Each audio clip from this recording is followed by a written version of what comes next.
In the heart of the Appalachian Mountains, where fog clings to the hollows like a well-kept secret, a young woman named Lily Taylor served coffee and pie at a diner. She didn't talk much. In fact, she never spoke a word. Born without a voice, she moved through the world like a ghost, taking orders on a small notepad and communicating with a sad smile. The folks in Pinehurst Valley called her the Ghost Girl. She was there, but she wasn't. She had no family, no past she could remember, just a deep, aching loneliness and a crescent-shaped birthmark on her forearm. Her life was a quiet, repeating pattern of waking, working, and sleeping. Until one night, the storm came. And with the storm came a man. He was a mountain man, the kind you only see in old photographs. Tall, broad, with a face that looked like it had lost a fight with a bear. Scars ran across his cheek and jaw like cracked earth.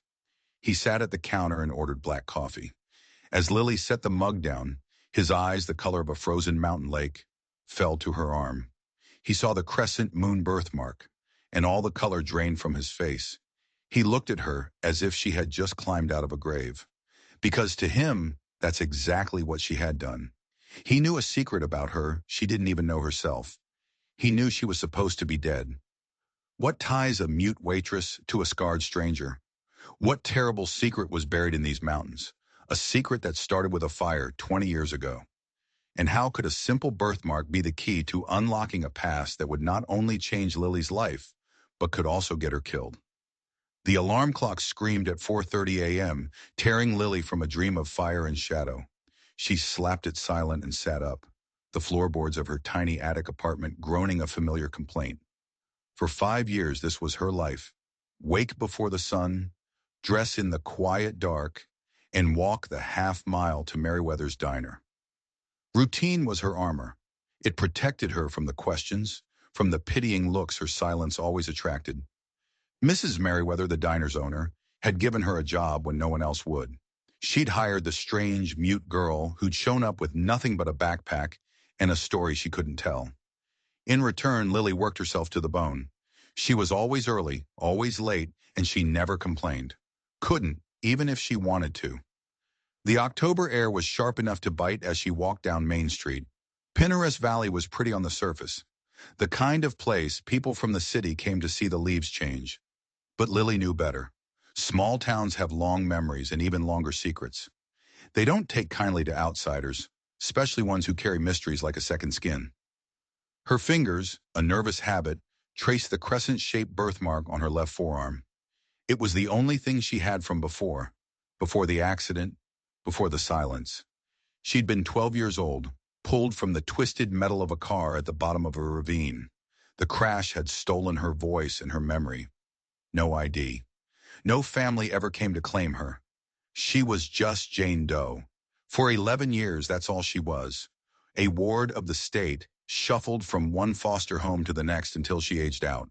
Then she drifted, always moving, until she found this place.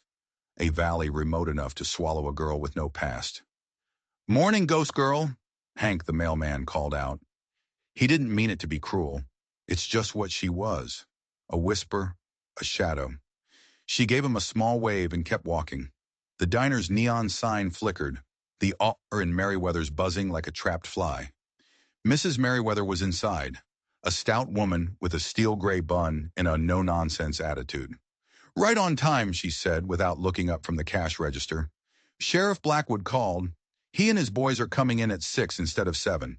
Get the big coffee pot going." Lily nodded, tying on her apron. The familiar smells of coffee and old grease were a strange comfort. She moved through her morning task with a dancer's precision, a silent ballet of wiping counters, filling sugar shakers, and brewing coffee. At 5:45, the bell on the door jingled. Sheriff Blackwood and his 3 deputies slid into their usual booth. Blackwood was a big man whose uniform seemed a size too small, but unlike most folks, he always used her name. It was a small kindness she held on to. "Morning, Lily," he said with a nod. "Usual for everyone, and an extra side of bacon for me. Long day ahead." She scribbled it down, offered a quick smile, and turned to the kitchen. Their voices drifted over the pass-through window. Talk of bear sightings, lost tourists, and something else. A stranger. "Big fella," Deputy Miller was saying. Face looked like it had been through a meat grinder. Asked Reynolds at the general store about old property records up near Coldwater Creek. Nothing up there but ghosts, Sheriff Blackwood grunted. Not since the Black Hawk fire. The name Black Hawk sent a weird shiver through Lily, a flicker of something in the dark corners of her mind. But it was gone as quickly as it came. She helped Mrs. Merriweather run the plates out, the practiced rhythm of the breakfast rush taking over. The diner filled up, a chorus of clinking forks and low chatter. Then around 10, the breakfast rush was over. The diner was quiet, and the bell on the door jingled again. The whole room went still. He filled the doorway. He was taller than anyone in the room, with shoulders as wide as an axe handle. But it was his face that stole the air. A patchwork of angry, raised scars covered one side of his face, pulling his eye and the corner of his mouth into a permanent, grim line. He took off a worn-out cap and made his way to the far end of the counter, sitting alone. The quiet conversations in the diner started up again, but they were different now, subdued. Everyone was watching him out of the corner of their eye. Mrs. Merriweather shot Lily a look. Go on. He's a customer. Lily grabbed her notepad and walked toward him. Up close, the scars looked like old burns. But when he looked up at her, his eyes were a startling, deep blue. They held an intensity that made her skin prickle. She tapped her pen on her notepad. What can I get you? Just coffee, he said. His voice was a low rumble, like rocks grinding together. Black. She turned to get the pot, feeling his eyes on her back the entire time. When she returned, he was staring out the window at the mountains. Those hills look different, he murmured almost to himself. But then, everything does after 20 years. Lily poured his coffee and slid a menu toward him. As she did, her sleeve slid up her arm, revealing the crescent moon birthmark. The change in him was instant. He froze, the coffee cup halfway to his lips. His blue eyes locked onto her arm, and his expression shifted from surprise to raw disbelief, then to something that looked like pure terror. Where? He whispered, his voice cracking. Where did you get that? Confused, Lily pointed to her arm, then to herself. She rocked her arms like she was holding a baby. I was born with it. His voice grew urgent, sharp. How long have you been in Pinehurst? She held up 5 fingers. He ran a hand over his scarred face, his mind clearly racing. And before that? Where were you before? Lily took a step back. This was too much, too intense. Mrs. Merriweather saw the whole thing. She bustled over, wiping her hands on her apron, her smile not quite reaching her eyes. Everything all right here? She asked, her tone a clear warning to the stranger. The man seemed to snap out of it. He looked from Lily to Mrs. Merriweather and back again. He took a slow sip of coffee, trying to compose himself. Just making conversation, he said, but his eyes kept flicking back to Lily's arm. Lily quickly pulled her sleeve down. Well, Mrs. Merriweather said, not buying it for a second. Lily doesn't speak, so the conversation's a little one-sided. She turned to Lily. Why don't you go check on table 4, hon? Lily practically fled, grateful for the escape. She could feel his eyes on her as she moved through the diner. When she dared to glance back, he was gone. He'd left a $20 bill on the counter for a $2 coffee. Mrs. Merriweather was standing by the register, her face clouded with worry. That man, she said as Lily approached. He was asking about you, your full name, where you came from. I told him we don't gossip. She paused, her brow furrowed. He said his name is Mason Walker. Said he used to live up near Coldwater Creek, before the fire. The name meant nothing to Lily. Terrible forest fire up there, about 20 years back, Mrs. Merriweather explained, her voice low. Wiped out a bunch of homes, including the old Black Hawk place. The whole family died. She gave Lily a long, hard look. He says he's Noah Black Hawk's brother. That name again, Black Hawk. It wasn't a memory, but an echo, a ghost of a feeling that she couldn't grasp. She shook her head, trying to clear it, and went back to her work. But the feeling lingered. The rest of the day crawled by. Lily couldn't shake the image of the stranger's face, the raw shock in his eyes. Why did her birthmark terrify him so much? As she was closing up, the sky outside turned a bruised purple. A big storm was rolling in off the mountains. You get on home before that rain hits, Mrs. Merriweather told her, sliding Lily her tips. I can finish up. Lily nodded her thanks, grabbed her jacket, and stepped out into the wind. The air smelled of rain and pine. Fat drops began to splatter the pavement, and she picked up her pace, running the last quarter mile to her apartment building. She was soaked by the time she fumbled with her keys at the door to her attic room. She pushed it open, stepped inside, and flipped the light switch. And she froze. He was there, Mason Walker, sitting in her only armchair, as if he'd been waiting for her. Don't scream, he said, and then winced. Sorry, bad joke. Lily's hand flew to her throat, a purely instinctual gesture. She felt the scarred tissue there, the reason for her silence. Mason's eyes softened. He'd seen that gesture before. You really can't speak, can you? He asked, his voice much gentler than it had been in the diner. She shook her head, her body coiled like a spring, her eyes darting to the door. He saw it. He raised his hands slowly, showing they were empty. I'm not here to hurt you. I could never hurt you. He took a deep breath, his scarred face etched with a pain that seemed impossibly old. I think you're my niece. The words dropped into the quiet room, heavy and unbelievable. The storm broke outside, thunder rattling the window panes, but Lily couldn't move. She was rooted to the spot, water dripping from her coat onto the floor. Your birthmark, Mason continued, his voice thick with emotion. It's the same as my sister-in-law's, Maria. She had the same crescent moon, right there on her arm. He swallowed hard, his gaze distant. Everyone said the whole family died in the fire. My brother Noah, his wife Maria, and their little girl, Emily. He looked directly at her, his blue eyes pleading with her to understand, to remember. They never found Emily's body. Lily's heart was a frantic drum against her ribs. This was insane. A car accident, that's what they told her.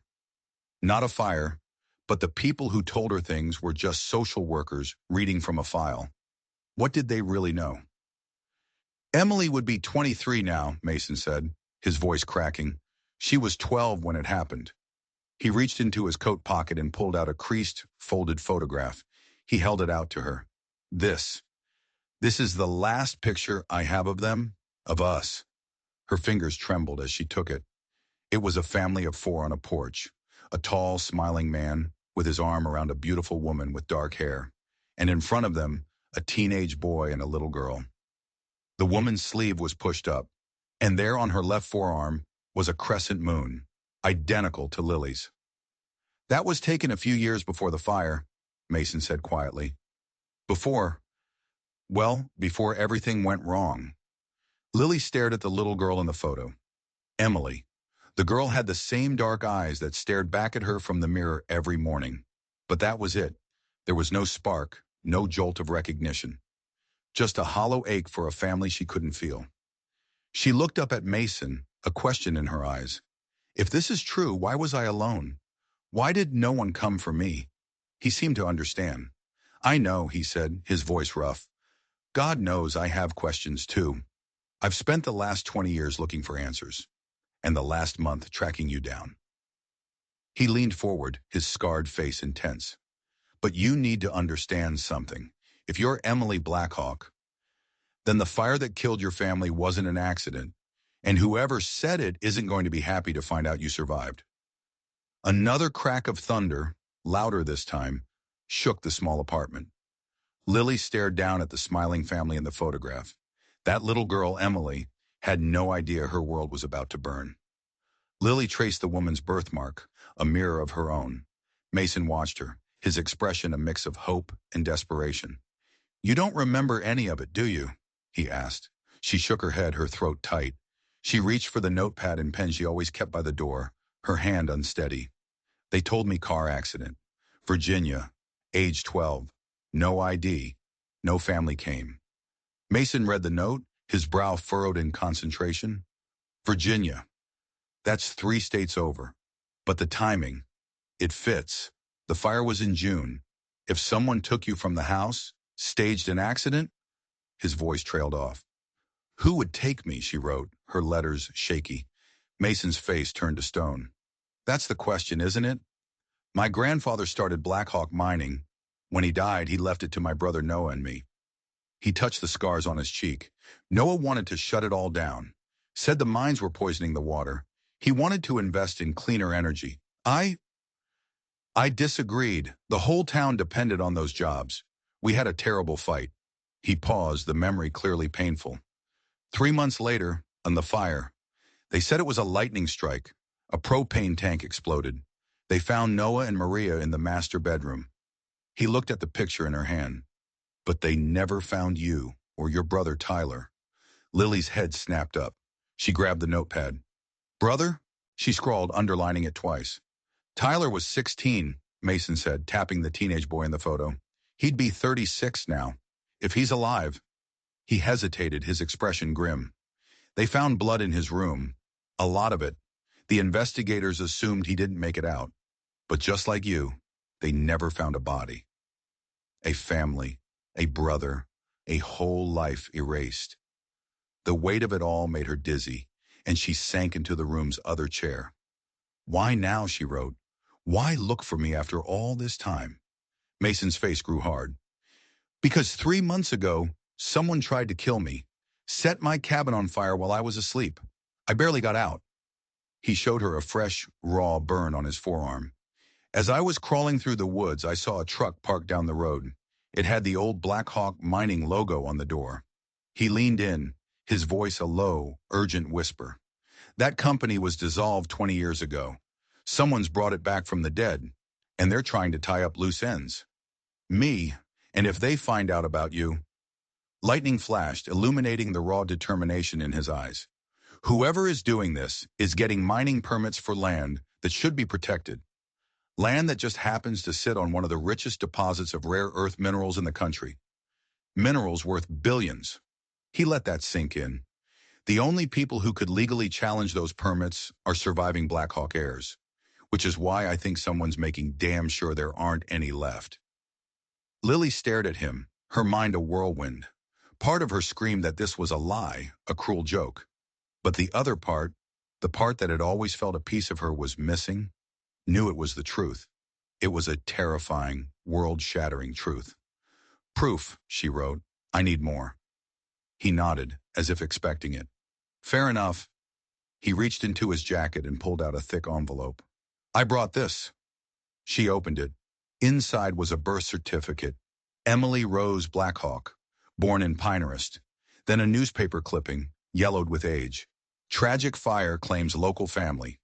There was a picture of the house engulfed in flames, and a quote from an estranged brother, Mason Walker, who was living out of state. The last document was a medical report from a Virginia hospital, dated 2 weeks after the fire. It described an unidentified girl about 12, found at a car crash, severe trauma to the throat, memory loss, and under distinguishing marks, it listed one thing: crescent-shaped birthmark on left forearm. Her hands were shaking so hard she could barely hold the paper. It was all there. The dates lined up, the injuries, the birthmark. It was real. Who took me? She scribbled, her handwriting a mess. That's what we need to find out, Mason said. And more importantly, why did they let you live? He stood up, pacing the small room. We can't stay here. If they know I'm alive and asking questions, they could already be on their way to Pinehurst. Lily's eyes widened in alarm. Leave. Her job, her apartment, this quiet, safe life she had built from nothing. It was all here. But it was a life built on a lie. She wasn't Lily Taylor. She was Emily Blackhawk. Where, she wrote.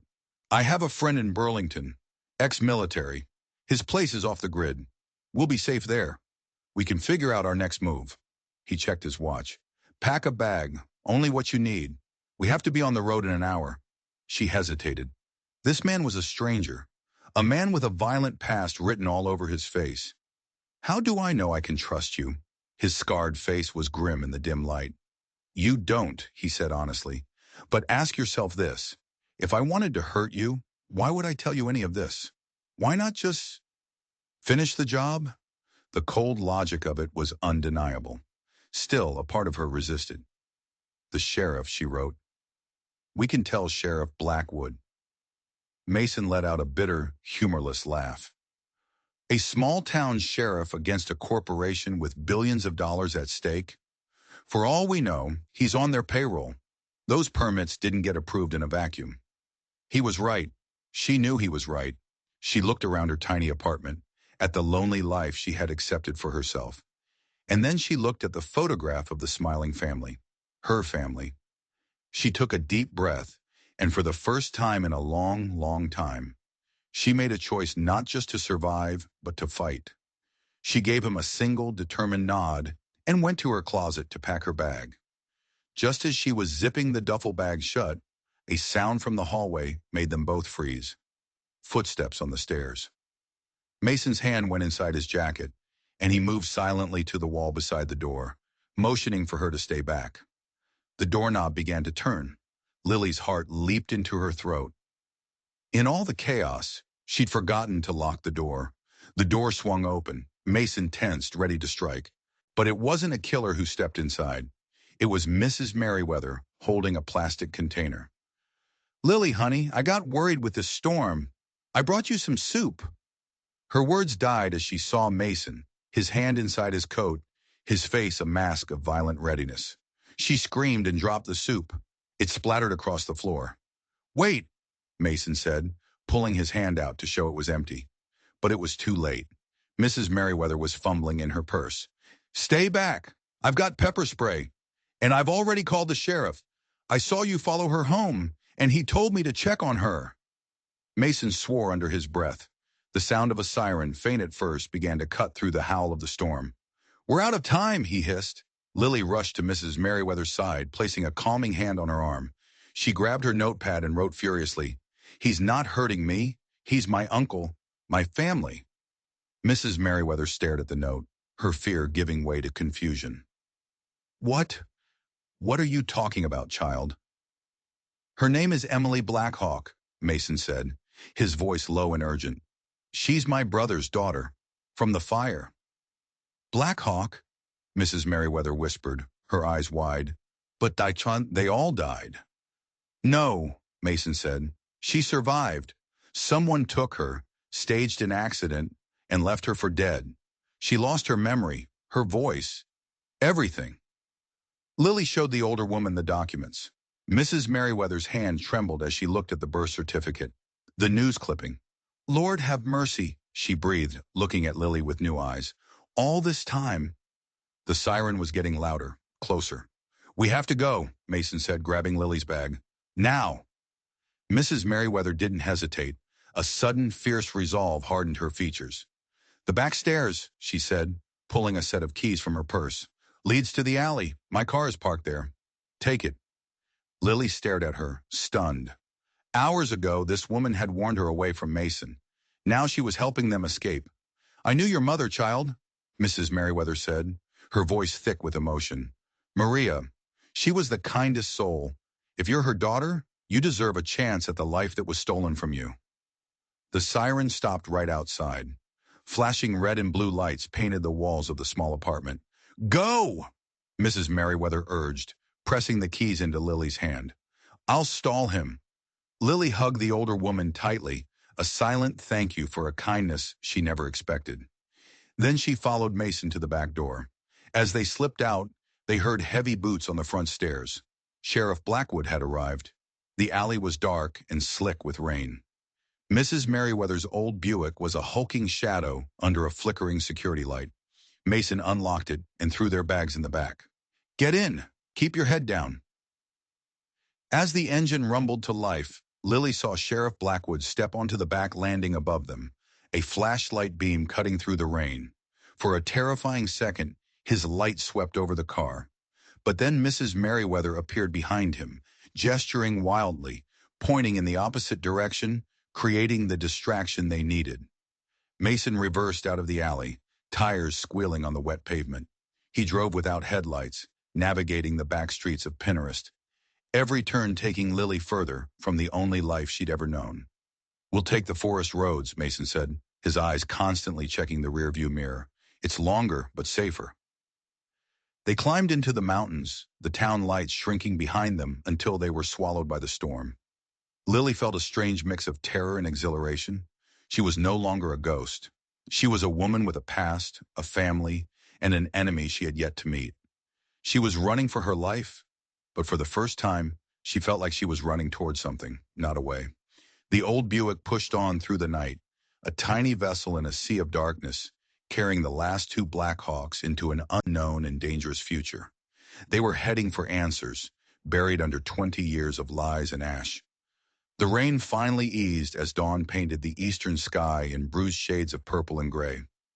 Mason had been driving for hours, his face a grim silhouette against the dashboard lights. Lily had drifted in and out of a restless sleep, her mind haunted by images of fire and a woman's smiling face. She woke with a start as the car slowed, pulling into a rundown gas station that seemed to be the only building for miles. "Need gas," Mason grunted, the fuel gauge hovering on empty. "And we need to ditch this car. Blackwood will have put out an alert by now." Lily nodded, her eyes scanning the empty lot. Then she saw it. Tucked away at the far end, partially hidden by the building, was a state trooper's cruiser. Her heart hammered against her ribs.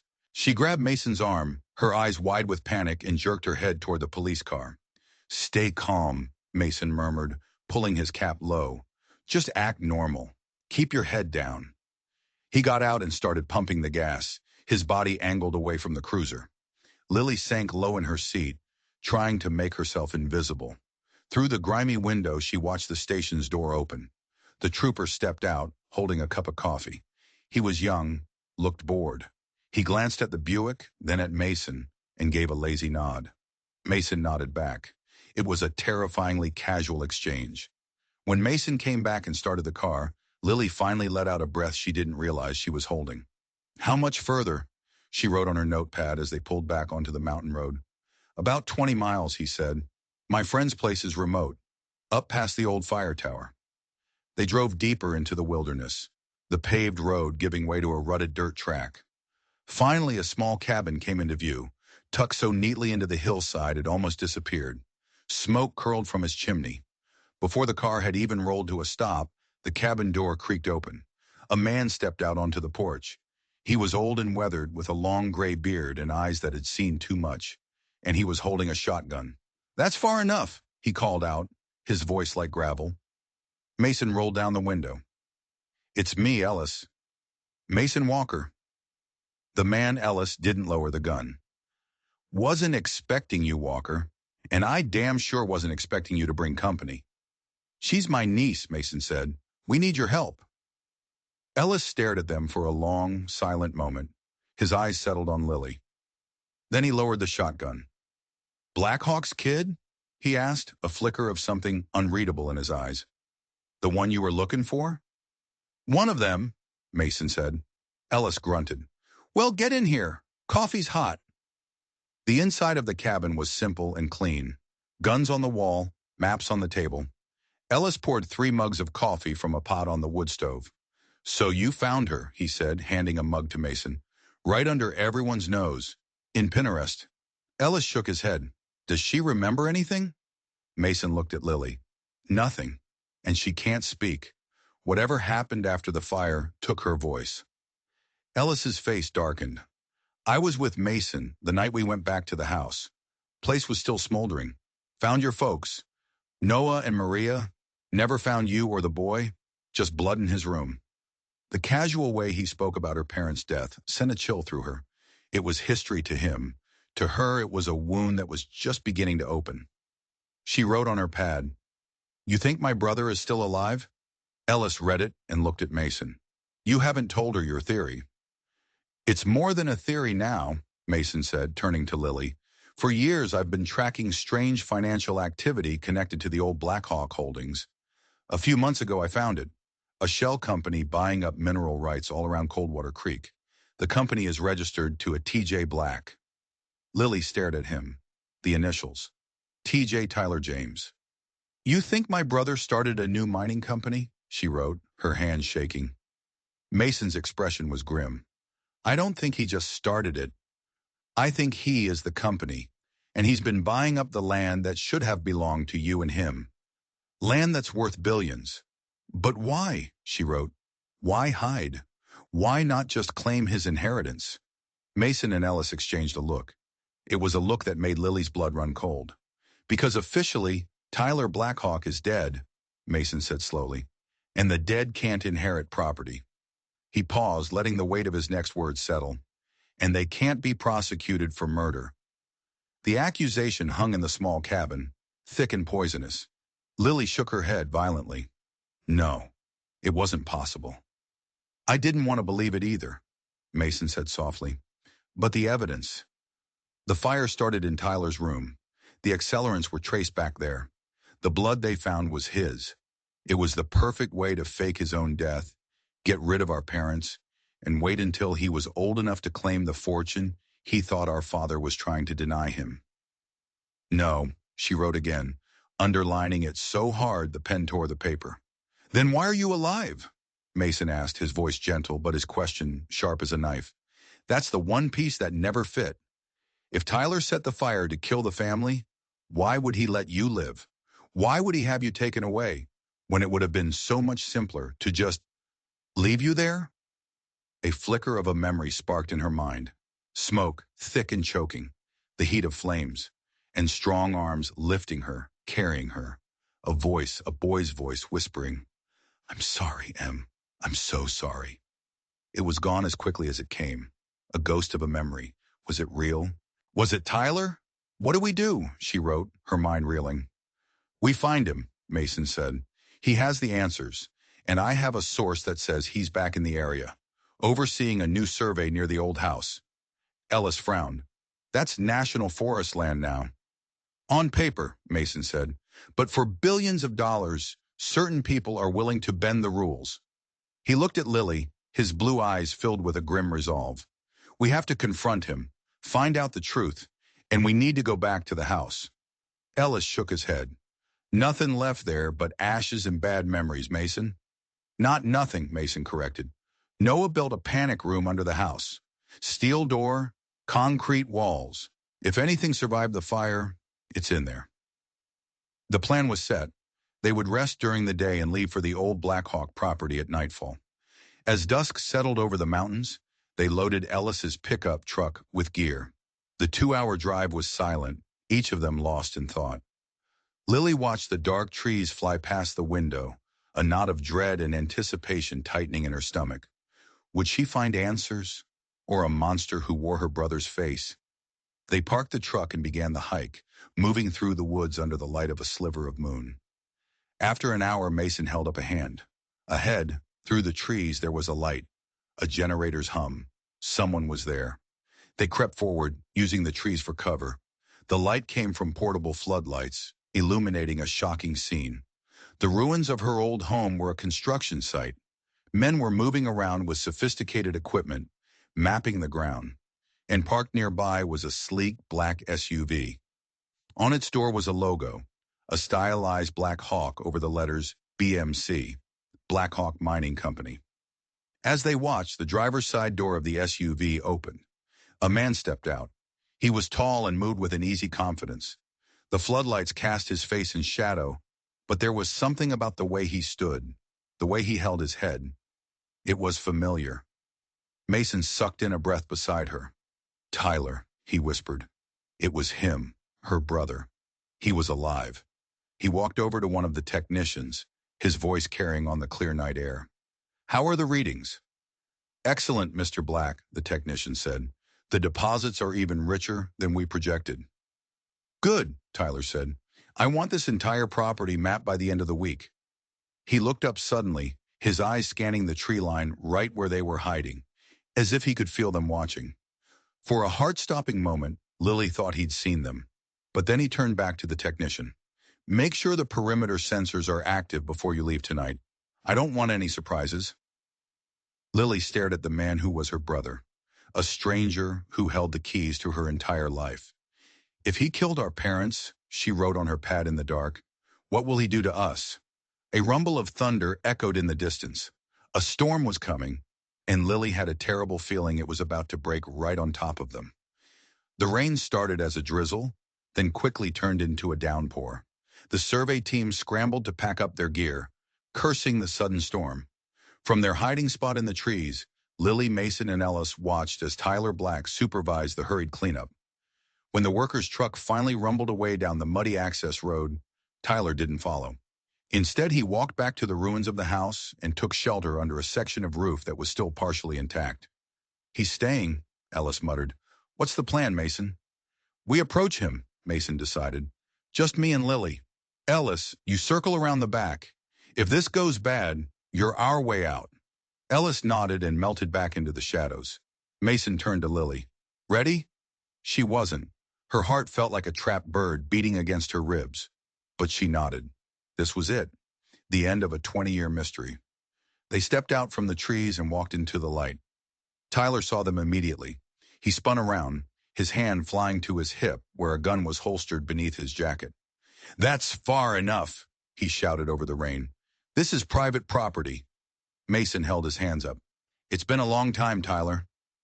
Tyler squinted through the rain, his face a mask of disbelief. "Mason? Is that really you?" He looked older than the boy in the photograph, harder. The easy smile was gone, replaced by a deep-set weariness. "What are you doing here?" "Looking for answers," Mason said simply. Then his gaze flicked to Lily, who was standing just behind Mason. "Who's that?" "Don't you recognize her?" Mason asked, stepping aside to reveal her fully. Tyler's eyes widened. He stared at her face, then down at her arm, where her sleeve had gotten wet and clung to her skin, outlining the shape of the crescent moon birthmark. His composure shattered. "No," he whispered. "It can't be. Emily." The name, her name, spoken by her brother, sent a jolt through her. She gave a small, hesitant nod. "How?" he breathed, taking a step toward her. "They told me you were dead. They showed me. They showed me a body." "Who told you that, Tyler?" Mason demanded. "Who are they?" But Tyler wasn't looking at Mason. He couldn't take his eyes off Lily. "It is you," he said, his voice thick with a storm of emotions she couldn't begin to name. "What happened to you? Where have you been?" She reached for her notepad, but Mason spoke first. "She can't talk, Tyler, and she doesn't remember anything. Not you, not your parents, nothing." "What do you mean?" Tyler asked, his brow furrowed in confusion. "Emily was taken weeks before the fire. It was a kidnapping. They told us it went wrong, that she was killed." Now it was Mason and Lily's turn to be stunned. This changed everything. "Who told you that?" Mason pressed. Tyler laughed, a harsh, bitter sound. "You really don't know, do you? After all this time suspecting me." He gestured toward the makeshift shelter. "Come inside. This isn't a story for the rain." Inside, he lit a lantern. He looked at Lily, his eyes filled with a grief so profound it seemed to have shaped him. "Our father's business partner," he said, his voice flat. "Our godfather, James Reynolds." Mason swore under his breath. "Reynolds? He was Dad's best friend." "He was a snake," Tyler corrected. "Dad was going to shut down the mines. Reynolds wanted them. Dad wouldn't sell, so Reynolds decided to take the family out of the equation. He started with you, Emily." He paced the small space, the story pouring out of him. Reynolds had staged the kidnapping, planting just enough evidence to make it look real, to make the family believe she was gone forever. "He couldn't bring himself to actually kill a kid," Tyler said. "So he had you dumped somewhere far away. A car accident to explain the injuries. The memory loss. He figured you'd be lost in the system forever." Lily's hands were shaking as she wrote. "The fire?" "Dad started to suspect him," Tyler said. "He was gathering evidence.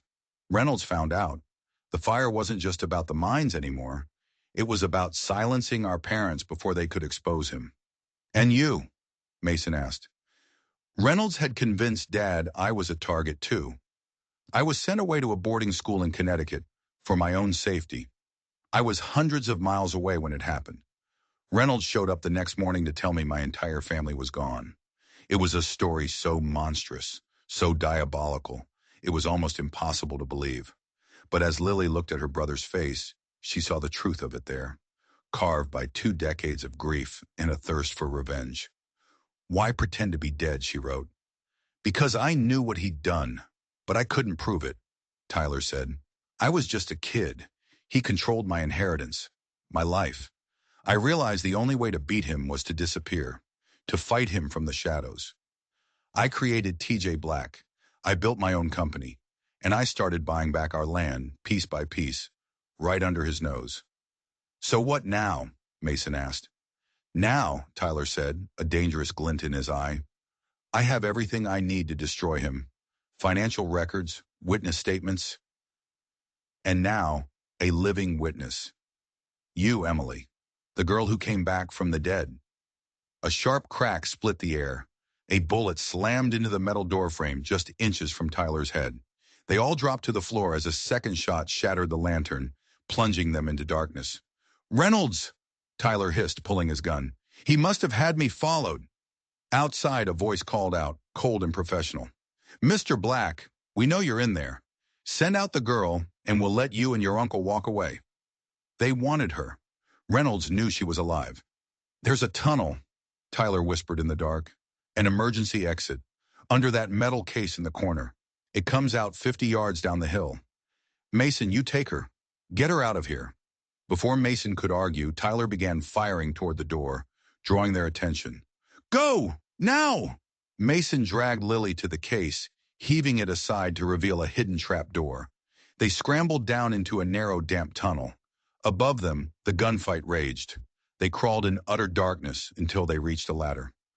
Mason went first, pushing open a heavy cover. They emerged into a thicket of rhododendrons, the rain washing the mud from their faces. The firefight seemed to be moving away from the house. Tyler was leading them away. He was saving them. They made their way to where Tyler's SUV was hidden. Just as they reached it, a figure stepped out from behind a tree, gun raised. But it was Ellis. Got two of them, he said grimly. The other two went after Tyler. They jumped in the SUV. As they were about to pull away, Lily's foot knocked over a leather satchel on the floor. It spilled open, revealing stacks of cash and several fake passports, all for Tyler under different names. He had been ready to run. The driver's side window suddenly exploded, showering them in glass. A flashlight beam blinded them. Out of the car, a voice commanded. Just the girl. Mason didn't hesitate.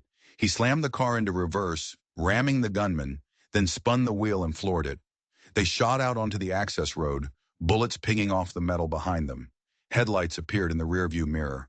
They were being chased. Hold on, Mason yelled as they careened down the mountain road. The pursuing truck rammed them, sending the SUV into a spin. They smashed into a guardrail, teetered for a sickening moment on the edge of a cliff, and then rolled. The world was a blur of metal, glass, and rain. It came to a stop on its side, pinned against a tree. Mason was slumped over the wheel, a dark stain spreading across his shoulder. Run! He gasped, pushing his door open. Get to the extraction point. Lily scrambled out and clawed her way up the embankment back to the road. Behind her, she heard more gunshots. She didn't look back. She just ran. Ahead, she saw the flashing red lights of a radio tower, their rendezvous point. The thumping sound of a helicopter grew louder.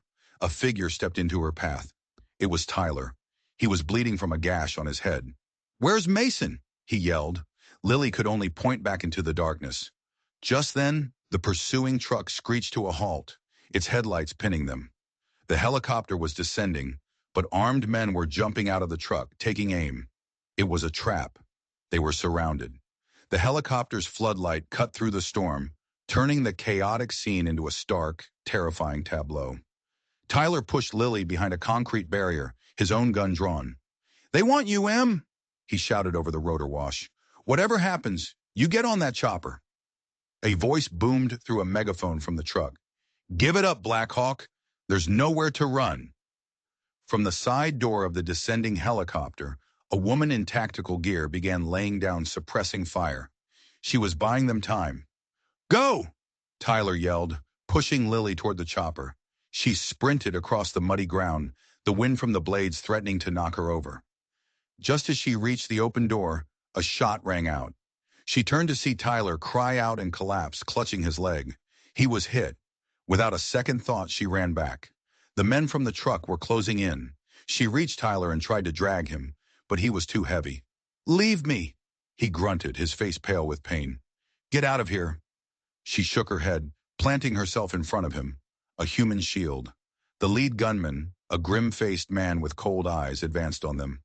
"Stand aside, miss. Mr. Reynolds just wants a word."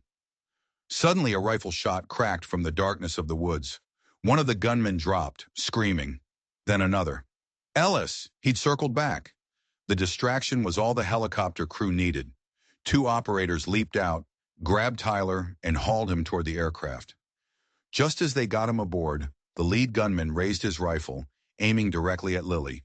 Before he could fire, a bloody mud-cake figure launched himself out of the darkness and tackled the gunman to the ground. It was Mason. He was alive. They wrestled for the rifle, a desperate, brutal struggle in the mud. Another shot from Ellis's rifle, and the gunman's hands went limp. Mason staggered to his feet and ran for the chopper, Lily helping him the last few feet. They tumbled inside as the helicopter lifted off, a hail of bullets sparking against its fuselage. Inside, medics were already working on Tyler and Mason. The woman in tactical gear introduced herself as Alexis Marshall, owner of a private security firm Mason had hired. They were flying to a secure compound near Asheville. "Reynolds knows we have the evidence," Tyler said through gritted teeth. "He'll destroy it." "My team is already on its way to his bank in Charlotte," Alexis said calmly. "They'll secure it."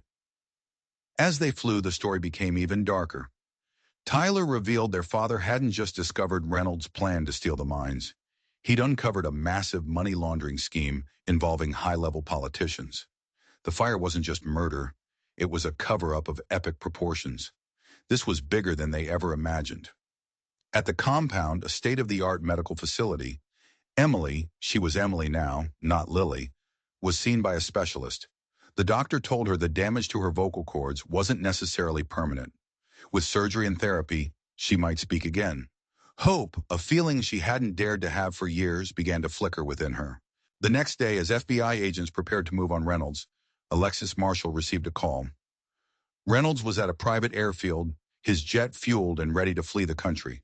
They had to move now. Mason, his arm in a sling, came to Emily. "We're going back to the house," he said. "The safe room. If Dad had more evidence, that's where it is. Reynolds will have pulled his men. It's our only chance." Emily didn't hesitate. She was no longer the ghost girl. She was a Black Hawk. The helicopter ride back to the ruins was tense. Ellis met them on the ground. The property was quiet, in eerie stillness after the violence of the night before. They found the entrance to the safe room hidden beneath rubble in the old foundation. Mason punched in a code, Emily's birthday, and a heavy steel door clicked open. The air inside was cool and dry. The room was a time capsule. On a desk among emergency supplies and fireproof cases was a small wooden box. Inside, Emily found a child's bracelet, a few small trinkets, and a digital recorder. She pressed play. A woman's voice, warm and loving, filled the small room. "Emily, sweetheart. Be brave, my darling. Remember who you are. You're a Black Hawk, strong, smart, and so very loved." It was her mother. Tears streamed down Emily's face as she listened. The recording was a message made just before the fire, explaining that her parents knew they were in danger and were planning to send her away with Mason for safety. They knew. They had tried to save her. Reynolds had gotten to her first. At the bottom of the box was a letter. "For Emily, when it's safe." As she read her mother's words, the floodgates of her memory began to creak open. Flashes of a life she'd lost. Her father's laugh, her mother's garden, her brother teaching her to skip stones. It was all there, buried but not gone. As they gathered the rest of the evidence, a hard drive detailing the entire criminal conspiracy, one of Alexis's team ran down the stairs. "They got him," he said. The FBI arrested Reynolds on the tarmac. It was over. 20 years of lies, of pain, of stolen lives. It was finally over. 3 months later, Emily stood in a sun-drenched garden. The surgery was a success.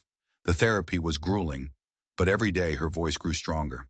"My name," she said, the words still rough but clear. "My name is Emily."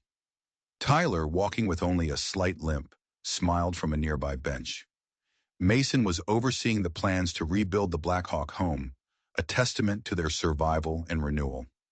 Justice had been served. Reynolds and his corrupt network were facing a lifetime in prison, But for Emily, the true victory wasn't in their downfall. It was in her own reclamation. She touched the crescent moon on her arm. It was no longer just a mark. It was a map that had led her back to herself, back to her family. The ghost girl of Pinehurst Valley was gone. In her place stood Emily Rose Blackhawk, a survivor, a sister, a woman who had found her voice in the heart of the storm and was finally ready to tell her own story. If this story of a family's fight for justice and truth resonated with you, and you want to hear more tales of mysteries uncovered and wrongs made right, then make sure you hit that subscribe button and turn on notifications.